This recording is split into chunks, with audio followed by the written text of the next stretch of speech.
I couldn't decide on which suit I wanted to wear, so now you tell me. Are you looking at me? Is that not obvious? Do you not get that? Yeah. C'est devant l'une des adresses les plus célèbres au monde que nous refermons cette émission spéciale. Cette semaine dans Cap Amérique pour une visite guidée très spéciale du Capitole.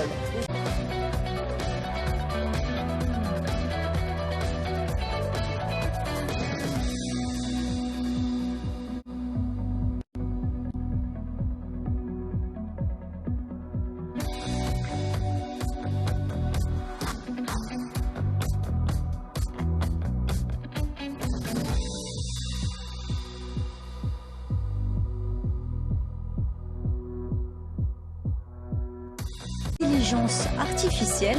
Alors si l'expérience a des précédents, c'est la première fois que l'œuvre d'un programme informatique intègre les salles de vente. Johan Rolla.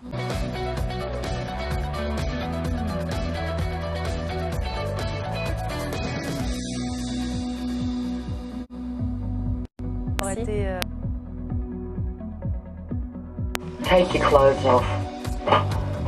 The others do. Tells them if they want it done proper, they've got to strip and be measured. Because it's a work of art made special for them and no one else. You see, tells them that they're all different, even though they're all the same. Too fat, too skinny. You'll be a sight for sore eyes. Anyway, lo and behold, our genius here does make them look different. Less like themselves and more like they want to be, don't you? Are we done? Are you gonna play? Are you going to play? Because if you are, I'm sleeping outside.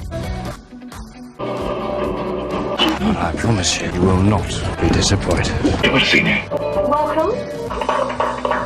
Les événements qui vont suivre et d'une manière totalement inattendue. Maybe I'm not the happiest person who ever lived. That's not your fault. You know what I think? Sometimes we're married, living here together. We send all the servants away and do just exactly what we want. Yes, and what about your meals? We'll eat with our fingers by the fire. Yes. We won't allow anyone to disturb us. You and me and the wind in the trees. Look, here's another great help. Just back from her studies in Germany. You must both remember Mary, of course, the gardener's daughter. Hello, Eleanor. Rory. Hello, Mary. Well, it's been a while. Hello, Miss Carlyle. Mr. Winter, how good to see you. Well, she's not so bad today, but she may be asleep now. Would you like to go in? Yes, I think so. Will you excuse us, please? If anybody calls, I'll be back in the evening. Oh, I'll take the salmon, thank you. Fragilisé par les retours des passions tristes, le nationalisme, le racisme, l'antisémitisme, l'extrémisme, qui remettent en cause cet horizon que nos peuples attendent. Mademoiselle Gerard, may I ask where in Europe? Germany. I was staying with a family near Freiburg. Oh, Black Forest. It's a beautiful country. Do you know, I think the National Socialists are doing quite a fair job over there. I sometimes wish we had politicians like that here. I think, monsieur, that you are most fortunate that you didn't. Do you? Oh, well, there's much too pleasant an occasion for European politics. Roddy, have a word. What's up? You're making a big mistake.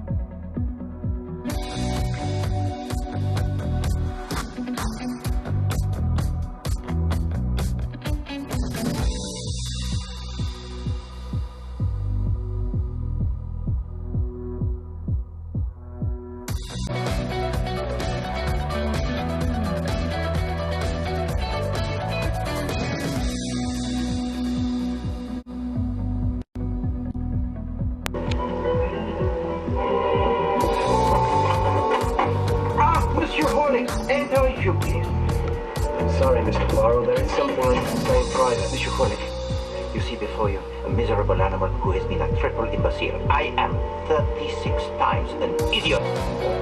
Forgive me, but I have discovered something in a way that is most painful. Hideously painful, but very important.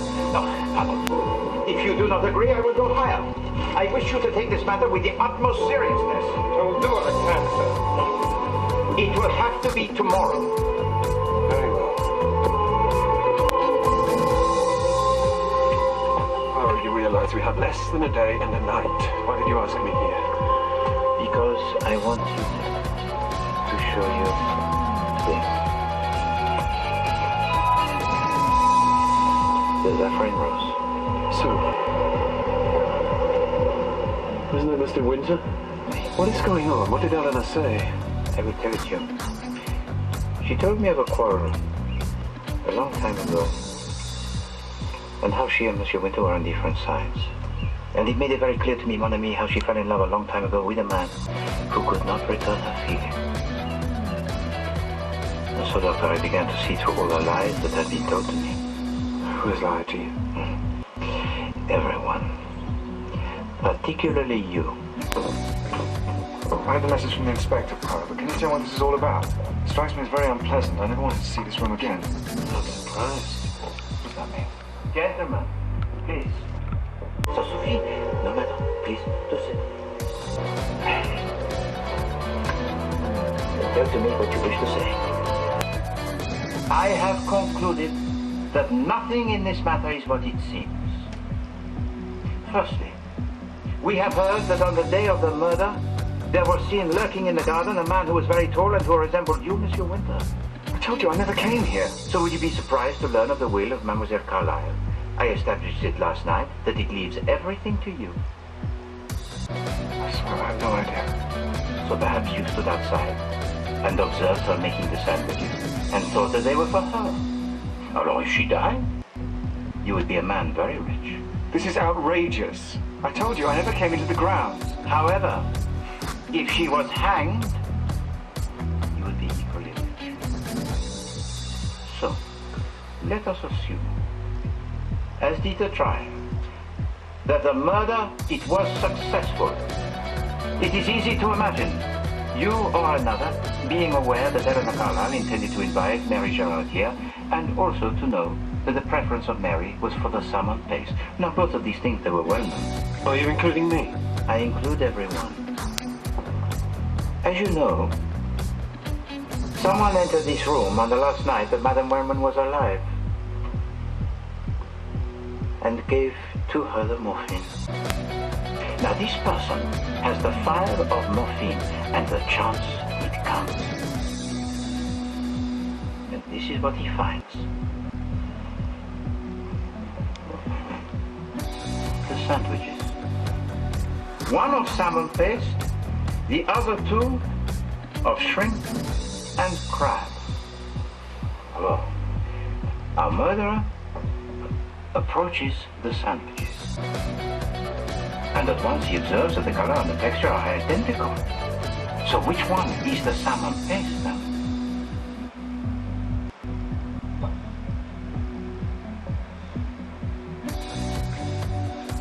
There's no way on earth he could distinguish by smell. So what can this person do? I am afraid that there is only one thing he can do. He tastes.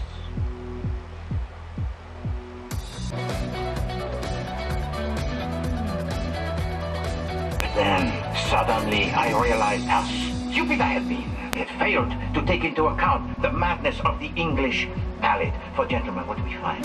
We find that we are entering into the realms of lunacy. I do not care if our murderer had the palate of a master chef. He could never distinguish between these slurries. No, it is a fact.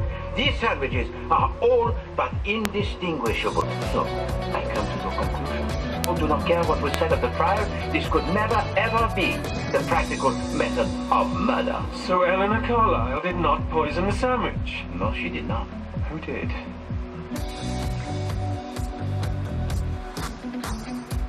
Nobody. So it was an accident? No, she was murdered. But not by these disgusting sandwiches. I said just now that everyone had lied to me. Oh, for example, the man that Nurse Hopkins saw outside here. She was lying? No. Indeed, she was not. And you know that, Dr. Lord, because you are aware of who it was. It was you. Monsieur Hollick recognized your car, but did not want to say so in front of you. So last night he came to the hotel to tell it to me. So here is yet another liar. But why? Was it because you feared for Eleanor Carlyle? Was it your heart I could forgive? Or something much more simple? All right. I wouldn't have done anything to protect her. I was just a fool to think I could deceive you. Well, either a fool or something worse. Please to remain, I will return.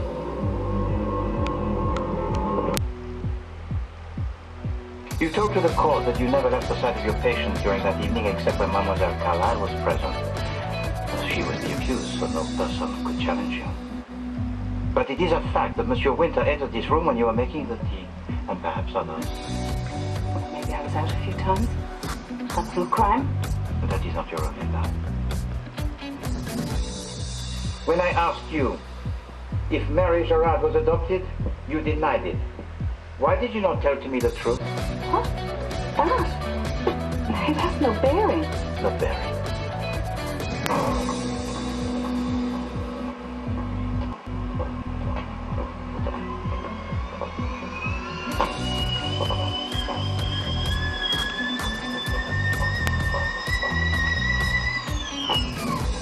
So long as you wanted me here, I thought I'd make us a cup of tea. Oh, thank you. You are most kind.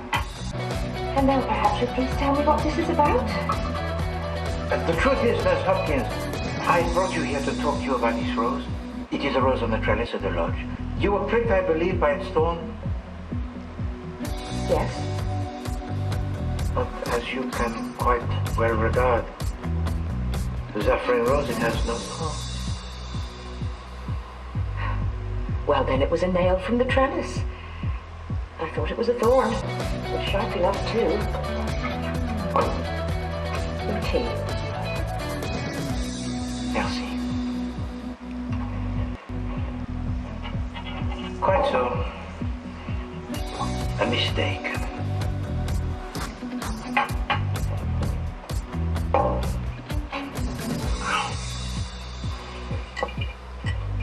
Tell me, you have lived in New Zealand? How would you discover that? Mind you, it is known. Is it? The truth is, I have tried to discover it myself, but without any success.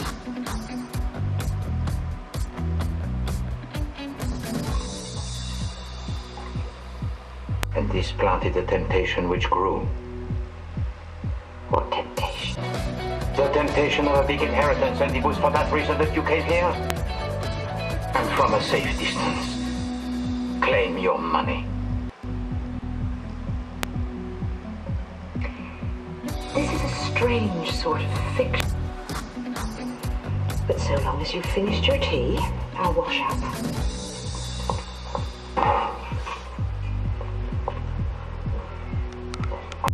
And not one for morphine at all.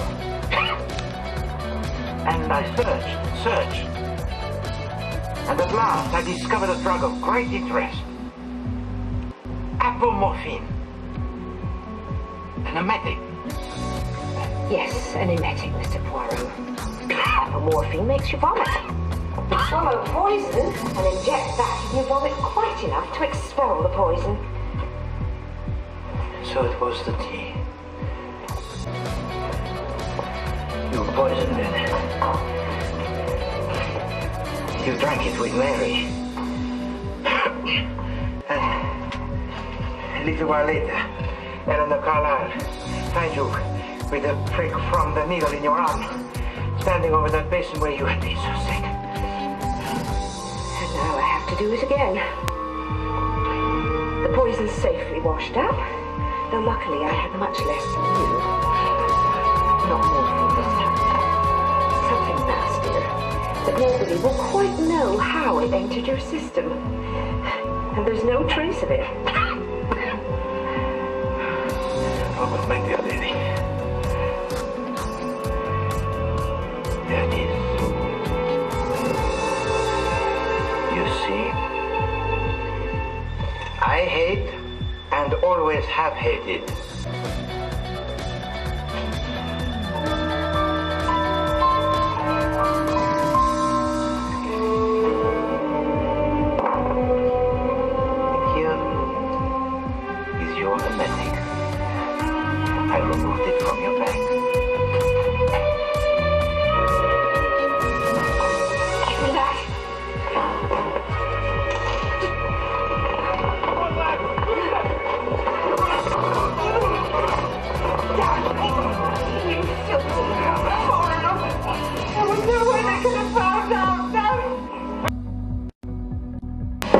What's up? You're making a big mistake.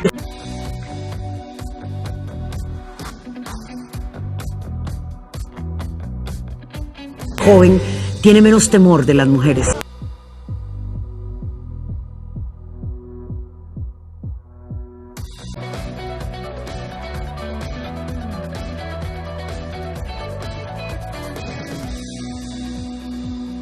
We need to hurry, there's no time to waste.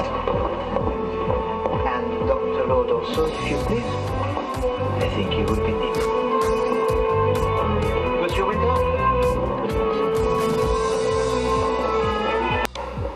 Monsieur, you know what I told you. Mademoiselle Carlyle, wanting a death is no crime.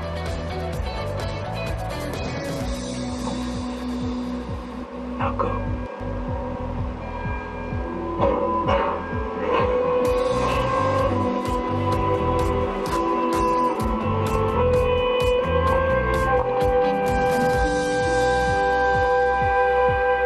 May I take you out?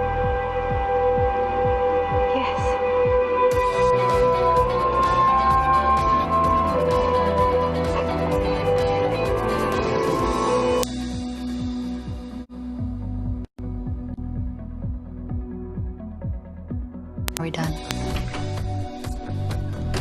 Are you gonna play? Are you going to play? Because if you are, I'm sleeping outside. Points.